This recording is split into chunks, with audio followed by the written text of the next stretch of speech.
It's way too early to predict the NBA's end of season awards, which is exactly why we're doing it. MVP, Rookie of the Year, Defensive Player. We're calling it now. Put them in stone. It's the Friday episode of Locked On NBA Game Night. Let's go. When that final buzzer rings, you know it's time for Locked On NBA Game Night. All the post-game reactions to every game across the league, every single night, with insights only the hosts at Locked On can provide. It's the true NBA fans' one stop for all the action. Every game, every night. It's Locked On NBA Game Night. Tipping off now. Welcome to another edition of Locked On NBA Game Night. Every game, every night, except there's no games right now. So we're going to talk end of season awards. Yeah, who cares if it's August? It's way too early to talk about this. So we're going to put these in stone. You guys can hold us to them at the end of the year. On Fridays, I'm your co-host, Jake Madison, at Nola Jake on Twitter, and the host of the Locked On Pelicans podcast. And I'm John Karalis, at John_Karalis on Twitter, host of the Locked On Celtics podcast. Today's episode of Locked On NBA Game Night is brought to you by FanDuel. Right now, new customers can get $150 in bonus bets when your first $5 bet wins, and FanDuel is going to help us out with the odds on all of these. Way too early to call NBA end of season awards. But of course, thank you for making Locked On NBA Game Night your first listen today and every day. We are here 7 days a week. There is no off season in the association. We are covering everything here. John, you excited to talk some MVP chatter here? Let's do it. MVP right now. Let's do it. Let's jump right on into it. Look, it's the biggest award. This is the one that always gets things talked about it here. I'm going to give you the top five in order. Shai Gilgeous-Alexander plus 200, according to FanDuel. Nikola Jokic at plus 250. Luka Doncic plus 500. Giannis at plus 1,000. Then Victor Wembanyama at plus 1,700. Is that the correct top five for you? In some order, sure. Yeah. I think that's a good, solid group of guys. I can't think off the top of my head of anybody that's going to supplant those guys. I have one. You want me to just jump into it right now? Kevin Durant? No, not Kevin Durant, actually. I think I could see that if, the Rockets are a 2 seed. I was thinking about this. And I was like, going to almost lead the whole show with it. And I guess I kind of am. And then I was like, there's a reason why he's so low. Was Anthony Davis kind of being like a dark horse to crash the top five? If Dallas ends up being really good, no Kyrie for most of the year, Cooper Flagg's a rookie. Like, he's going to be the reason that they're going to be good if they're that good. I could see him crashing the top five. He's plus 25,000 to win, or sorry, plus 20,000 for MVP. He's like 17th or 18th on the board. I don't think he's going to be healthy enough. I think they're going to rely on him too much, and I think it's just going to be like he's going to miss it. So he might play great. Play 65 games, right? Yeah, and I don't know if he's going to play 65 games. I doubt that he's going to get there. So okay, so let's do this, I guess, in three phases. Who do we think? I want to say, who do we think? Who's like the best like value bets, and who's like a dark horse candidate? So Anthony Davis is my dark horse for sure. That's your dark horse. Let's go work backwards. Who's your dark horse here? My dark horse is going to be Donovan Mitchell, and he's at plus 10,000. 10,000. So, I just think the Cavs. I think the Cavs have again something to prove. I think they're going to have another great season. So I don't think he's going to have like he had a great year last year and he didn't get it. Yeah. So, but dark horse, they might be like, oh my God, it's the second year in a row the Cavs have done it. He's had all of these great regular seasons. So I'm going to throw just a little bit of love Donovan Mitchell's way. Like he'll get some votes, I think, by the end of the year. So that's my dark horse. Well, and also Darius Garland doesn't sound like he's going to be ready to start the year, right? So it kind of puts more of an onus and like if they come out like as hot as they did say like last season and everything, right? Like he's going to probably be the reason why, and that's going to kind of reflect very favorably, I think, on him when it comes to the MVP voting with all of that. So I actually kind of like that pick for everything here. That's your dark horse. We're looking at value next. Value vote. Value is like yeah. Like you need like 4-digit odds. Big return. Oh, give me Victor Wembanyama at plus 1,700. Like that one just seems easy, right? We're going to talk defensive player of the year in the next segment. And I think we're both probably picking him. That's going to really elevate his case. He's just got to stay healthy, and he's a lock, it feels like, to be in the top 5. So I think the best value might be Kevin Durant at plus 4,000 on Houston. Also a team that was the 2nd seed last year. So, but when you look at if their offensive numbers are significantly improved, right? They won last year because they're a great defensive team. Very, famously, like who's going to score the points when they need them, and they couldn't get that. If Durant goes there, now again, can he play enough games? I think he can. If he goes there and the offense jumps and by all-star break, people are talking about, look at this Houston offense. It's this, it's that, it's that. I think there's going to be a little bit of love, and especially because this will be his last chance at an MVP. So that's fair. If Shai is at the top and they're like, well, he just got it, right? If Luka's there, like, well, he's got time to get one. KD has had, obviously, but this is his last chance. So there might be a little bit of if Houston's offense is great and people are like, this is a lifetime achievement award, I can see it going to KD. So it's given out sometimes as a lifetime achievement award, right? We've seen that happen at times. I'm not going into that conversation. That's not one that I want to have right now, right. But we've seen it happen a little bit at times, but I know I see where you're going with it, right? Like if all of a sudden Houston looks unstoppable in the regular season, it's going to be, they added Kevin Durant and look at how he's kind of revolutionized that team with their offense, which is what their struggle is. You need a narrative, right? That around a lot of this, I think too, the narrative part of it is important. So the guys that we're mentioning kind of have that behind them a little bit. So I see what you're saying there. I just think Wemby being healthy is going to be such a monster defensively. The Spurs look like they're ready to take a leap. That's going to look particularly good. In terms of favorites, I kind of have this as a toss-up. And look, the odds kind of say so too between Shai Gilgeous-Alexander and Nikola Jokic. Like, I think those two need to be by far the favorites. And to me, it's like, at least this early on in the process, a coin flip between who I think is going to win it. That would be the smart way to go. The safe choice. Yeah. It's like a cop-out answer.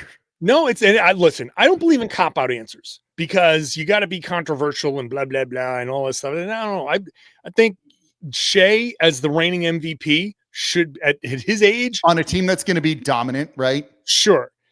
I think there might be a little bit of the, if J-Dub has, continues to ascend, he might get a little bit of the love.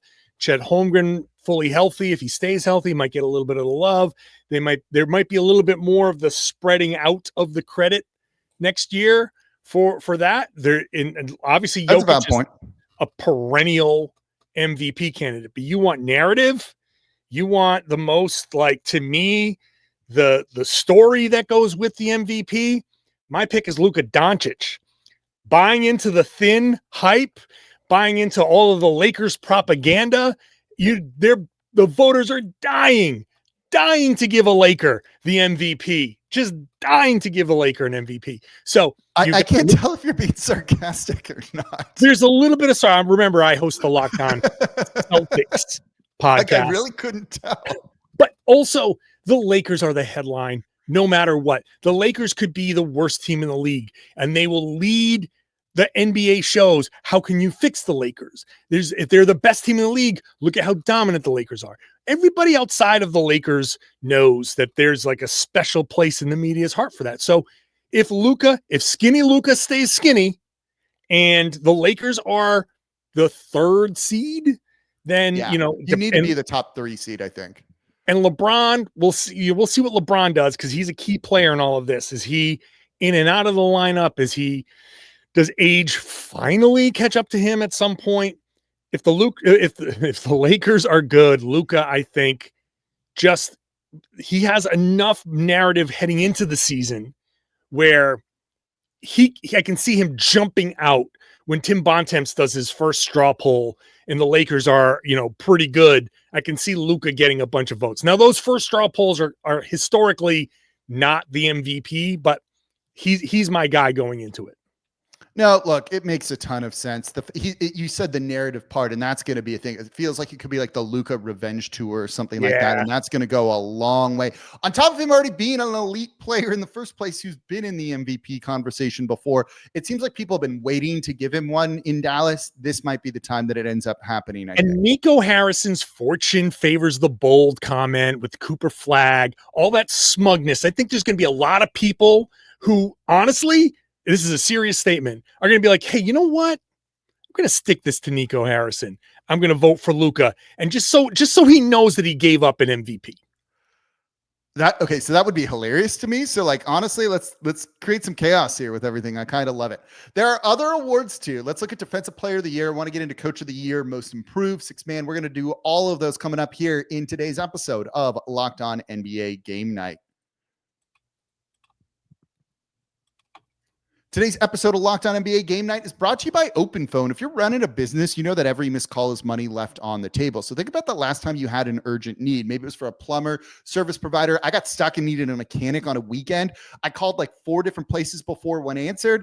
That's who got my business. If the first person doesn't answer, you just keep calling. You move on. That's why you need OpenPhone. OpenPhone is the #1 business phone system built to streamline and scale your customer communications, all from an app on your phone or computer. So OpenPhone is going to let you manage business calls and texts from a single app. And they got this game-changing feature, the shared inbox. Your team can jump into any conversation instantly without missing a beat. And their AI agent handles after-hours calls, answers common questions, and captures leads so you never miss a customer. So OpenPhone is offering Locked On NBA listeners 20% off your first 6 months at openphone.com/LockedOnNBA. That's openphone.com/LockedOnNBA. And if you have an existing number with another service, OpenPhone will port them over at no extra charge. OpenPhone, no missed calls, no missed customers. And thank you for making Locked On NBA Game Night your first listen today and every day. We are here 7 days a week covering everything you want to know about the association. There's no off season here, so we've got you covered here. So please subscribe wherever you get your podcasts and join us on YouTube as well. Become an everydayer. That means you listen every day to Locked On NBA and Locked On NBA Game Night. For your second listen, look, it's skinny Luka. You got to go listen to the Locked On Lakers podcast. They're probably just laughing and happy and just like, get Luka to the West Coast. Yeah, and look at what happens here. Make Locked On Lakers your second listen today. All right, we are talking way too early awards here in the association. Looking at FanDuel's lines here. Let's go to Defensive Player of the Year, John. I mentioned Victor Wembanyama as good odds for MVP. He is by far the betting favorite for Defensive Player of the Year. He probably would have won it if he had played enough games last season. Victor Wembanyama is -190. Number 2 is Chet Holmgren at +600. Evan Mobley at +1,200. Amen Thompson at +3,000. Then Anthony Davis at 5th at +3,000 as well. Do we need to spend a lot of time on this one? No, not really. If Victor Wembanyama is healthy, then he's the guy. How can you out defend a guy that can get burned at the 3-point line? It's nuts. Turn around and block a layup from the foul line. Like he's blocked some shots where I'm like, how did he even, So yeah, no, it's him. I'd love to say like Chet has a chance because he can be a really good defender, and I'd like to maybe give some love to some of the guys out on the perimeter, but it's Wembanyama. It's Wemby. Like the dude, I've just never seen someone who does what he does. Like it's just that simple, right? Yeah. Yeah. Okay. Moving on. There we go. Moving on. If you disagree, let us know in the comments down below, but you're probably incorrect. Let's go to Coach of the Year. Jamal Mosley is the betting favorite here, +400, followed by Quinn Snyder with the Hawks, David Adelman with the Nuggets, Ime Udoka with the Rockets, and then Mitch Johnson with the Spurs. But I want to go over to Philip Rossman-Reich of Locked On Magic for his take on why Mosley can win Coach of the Year. This is Philip Rossman-Reich, the host of Locked On Magic, here to support my guy Jamal Mosley as your Coach of the Year for the 2026 season. So why is Jamal Mosley going to be Coach of the Year? Well, when we look at who wins Coach of the Year, it's usually who exceeds expectations, who does something that is so surprising that it just catches everyone's eye as that coach did a great job. A team that shouldn't have made the playoffs that makes the playoffs. A team that goes from also ran in the playoffs to contender. And that is the opportunity in front of the Orlando Magic and why Jamal Mosley could be this year's Coach of the Year. The Magic, like so many most improved players, could go from a team that is merely very good to a team that is really good, championship good. The fact of the matter is, Orlando's chances of winning a championship, Orlando's chances of advancing deep into the playoffs this year, rests on an offensive revival. Jamal Mosley's already proven the Orlando Magic can have one of the best defenses in the league, but the Magic have the opportunity to do something that has not been done in nearly 15 years. Did you know that the Magic have been a bottom 10 offense every single season since 2012 when Dwight Howard was last playing for the Orlando Magic? That streak is finally expected to end this season, and if the Magic are able to put together anything resembling a competent offense in this Eastern Conference, it's very likely that they could be sitting in the 3 seed, maybe fighting for the 2, maybe even fighting for the top seed with 3 All-Stars on the roster in Paolo Banchero, Franz Wagner, and dare I say Desmond Bane. That's the opportunity in front of Jamal Mosley and the Orlando Magic, and why Jamal Mosley is still one of the favorites to win Coach of the Year. Not just one of the favorites, but the favorite. I think when you look at, a couple of the teams, particularly in the East, where it's going to be a little bit more wide open, the Magic, finishing 41-41 with all of the injuries they had last year, and their offense was 27th out of 30 in the league. If you get that to like 15th, literally just middle of the pack, they're going to fly up the standings from 7th to closer to that top 3. That just makes your head coach look brilliant. It helps that they added Desmond Bane, who I think is a great offensive player too, but I don't know. This one feels like, yeah, he should be the favorite for it. He sure, I buy it, but also I expect the Magic to be better. Like we're talking about expectations, and that's always, no one knows what Coach of the Year voting really is, who the best coach. Like, so much of it is so equal, and so much of it is what people don't see. But Jamal Mosley has been a great coach for the Magic, but I expected them to be better than they were last year, but they were so hurt, and they got Desmond Bane. So hurt. Help. So like, I still think, like, I'm a card carrying Orlando Magic like believer, and when the Celtics played the Magic last year in the playoffs, I was like, yep, this is exactly the tough kind of matchup that I thought it was going to be. So it does take away a little bit from what I think Mosley's kind of case is going to be. This is always a tough one. I'm going to throw a name out there that at plus 4,000 is a value pick.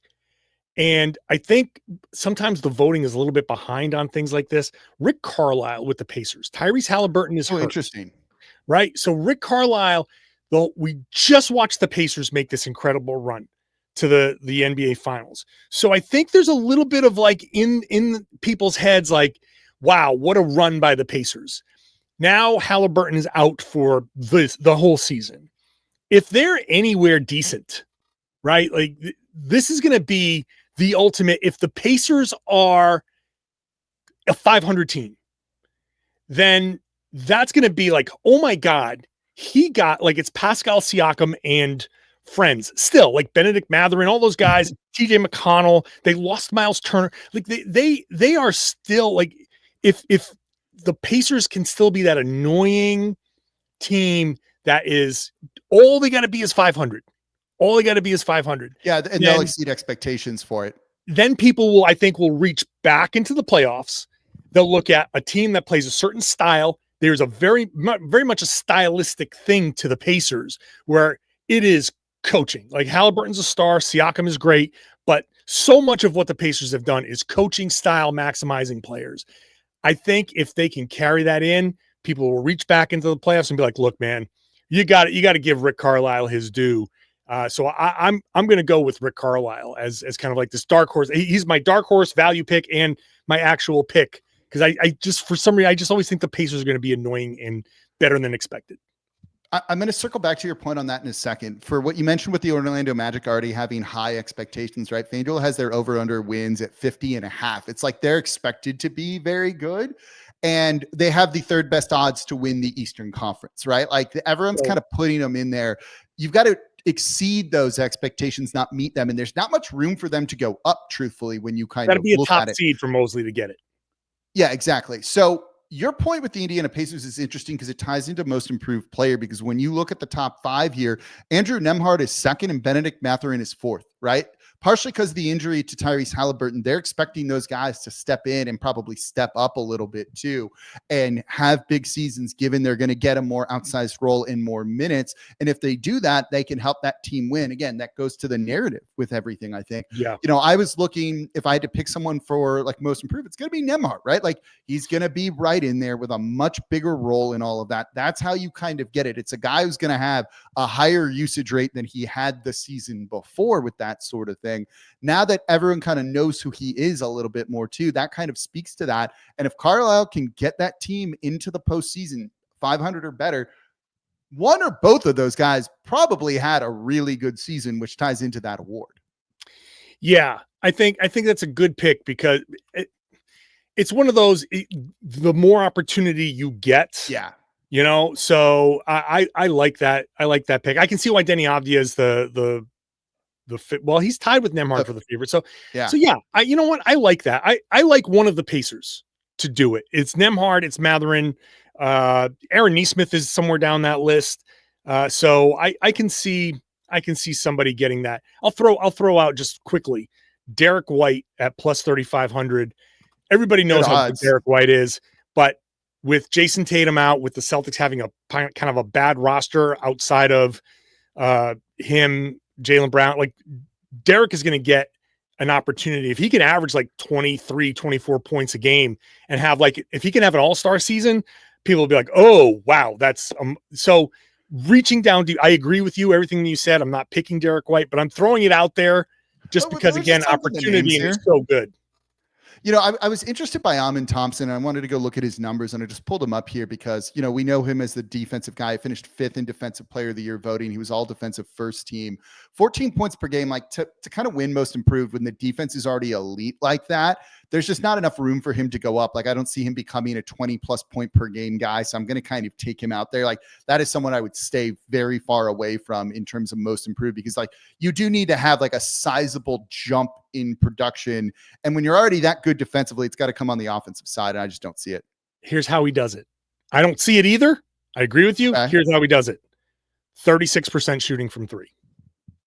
Which that would be a game changer. He's right. 27.5% last year. He's not a good 3-point shooter. He's not 22% for his career. League average 3-point shooting. Amin Thompson can get it.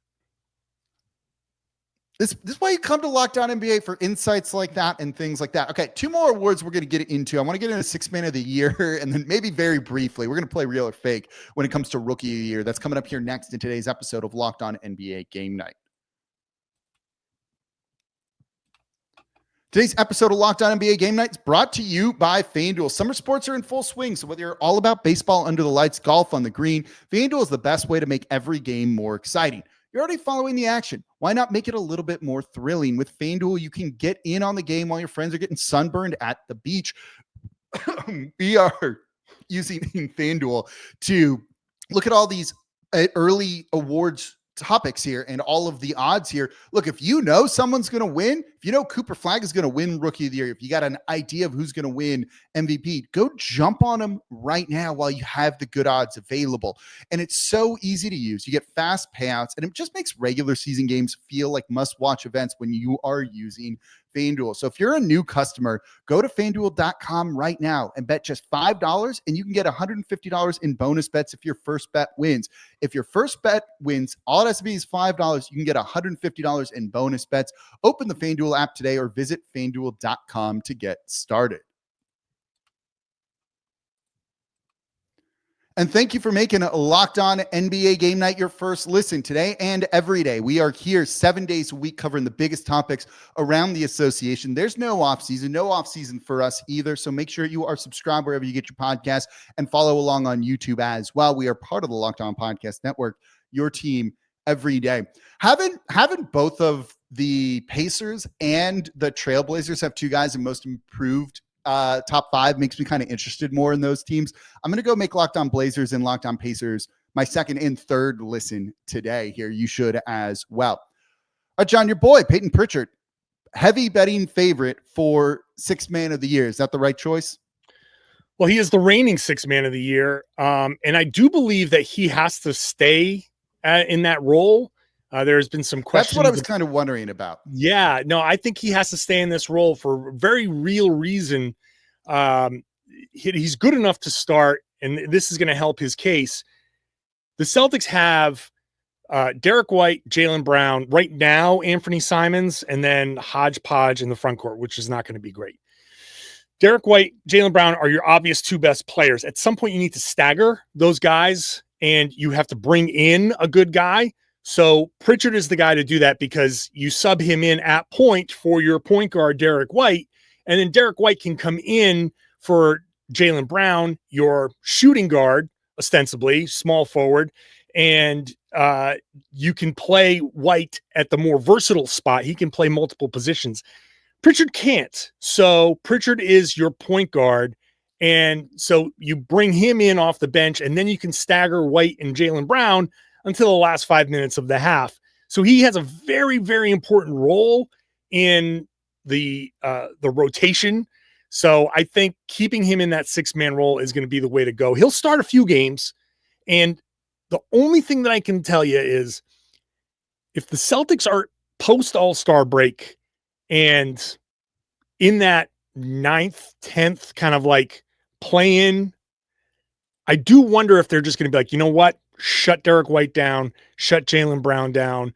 We're leaning into the tank for the last 2 months of the season, in which case, who knows if Peyton Pritchard is going to start. But for now, in a real season, I see Pritchard as the 6-man with plenty of opportunity, plenty of chances, plenty of shots. So I think what you need for that sort of thing. Yeah. So I look at Bradley Beal. I like what the Clippers have done. I think that was an underrated pickup. I know there's a games played question with Bradley Beal. I think at plus 1,400, there's an outside chance that could be a payoff, but Pritchard is going to get so much opportunity in a role that he has to be in. I think that he should be the favorite. So the next 4 up are DeAndre Hunter from the Cavs at 2nd, Naz Reid, Timberwolves at 3rd, Bradley Beal for the Clippers at 4th, and then Jordan Clarkson with the Knicks at 5. What do you think about Bradley Beal at plus 1,400? I think that I don't like that. You like it? Yeah, I think so. No, I like that one. Yeah, no, I think it's a great choice. Like that's, if he can play 65 games. Yeah. Yeah, that's kind of the question there. But like, this is a dude who's like an elite scorer for a number of years. You have him come off the bench, kind of lead that second unit. Like, yeah, that's kind of the makeup. You got to score 20 points per game to kind of be 6-man off the bench for the most part and shoot a high efficiency. And that kind of does it. I'm interested in Bradley Beal with those odds. All right. Final one I want to talk about is Rookie of the Year. Cooper Flagg, the heavy betting favorite at minus 185. Number 2 is Trey Johnson at plus 800. Let's go to Nick Engstad for more on Cooper Flagg and Rookie of the Year. Way too early Rookie of the Year award for Cooper Flagg. This is Nick Engstad from Locked On Mavs. And of course, Cooper Flagg is going to win Rookie of the Year. He is the best set up rookie, I think, in this class. He's not going to maybe have the counting numbers or at least the shot attempts of like an Ace Bailey or somebody like that that's going to be on a team that's not very good. But Cooper Flagg is going to have the ball in his hands. Jason Kidd has already been very candid about the fact that he is going to put the ball in Cooper Flagg's hands. He's talked about him playing the 2 guard, talked about him playing point guard at times for this Mavericks team. He's going to have lob threats and Anthony Davis, Derek Lively, Daniel Gafford in order to set him up with a vertical threat. And so that's really key for him too. He's going to get a lot of shot attempts for this team, especially with Kyrie Irving out. I think this is a good decision. The Mavericks are going to be a little bit better than a lot of the teams that are going to have rookies that are going to be in this category. And if voters value that and value impact on winning, I think Cooper Flagg is a really good choice for Rookie of the Year. There's a reason why he's the favorite right now. There's a reason why everybody's talking about him as one of the best rookies that we're going to see in this class. And I think it's a good choice. So we like to play real or fake on Friday. So let's hit the music here.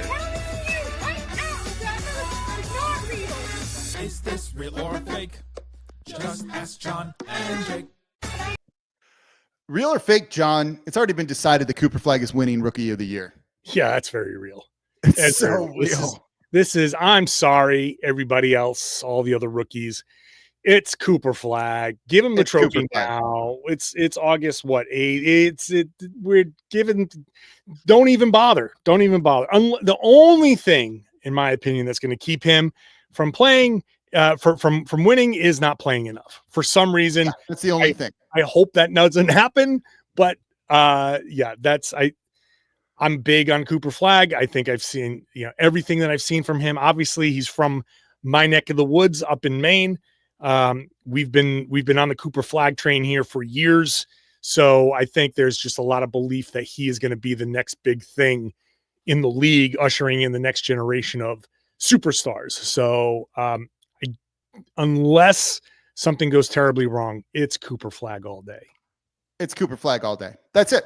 Yeah. We don't need to spend much time on this. If you disagree, let us know in the comments down below on YouTube, but it's going to be Cooper Flagg. So let us know your picks for all of the awards that we covered here. What we get right, what we get wrong, let us know. And that's going to do it for this episode of Locked On NBA Game Night. We appreciate y'all so much for listening. As always on Fridays, I'm your co-host, Jake Madison, at NOLA Jake on Twitter, and the host of the Locked On Pelicans podcast. And I'm John Karalis, at John_Karalis on Twitter, host of the Locked On Celtics podcast.